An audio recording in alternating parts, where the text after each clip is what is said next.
Ex Asilo Bosco, questo è un finanziamento che abbiamo ottenuto con i fondi del PNRR, missione 4 che è istruzione e ricerca. Sono stato personalmente io, come ho scritto l'altro giorno sui social, a presentare la domanda, una domanda che riguardava questo progetto di 1.800.000 euro dove c'era incluso pure la progettazione. Quindi la progettazione è stata affidata e oggi affideremo i lavori per la ricostruzione e demolizione di questo immobile. È un traguardo molto importante per la nostra comunità, per la nostra amministrazione, è uno dei pochi asili nido in zona che nasceranno.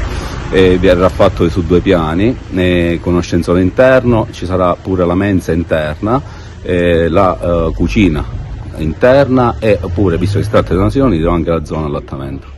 Oggi è un giorno abbastanza importante per noi perché finalmente inizieremo i lavori per quanto riguarda la demolizione e costruzione di questo asilo che verrà una struttura meravigliosa e quindi dove i nostri bambini potranno usufruire di servizi e finalmente di un qualcosa di veramente concreto e abbastanza pulito, organizzato, con spazi interni fantastici e soprattutto esterni dove i bambini possono giocare e ovviamente stare all'aria aperta, cosa che attualmente non possono fare. I lavori inizieranno oggi e si concluderanno il 31 dicembre 2025.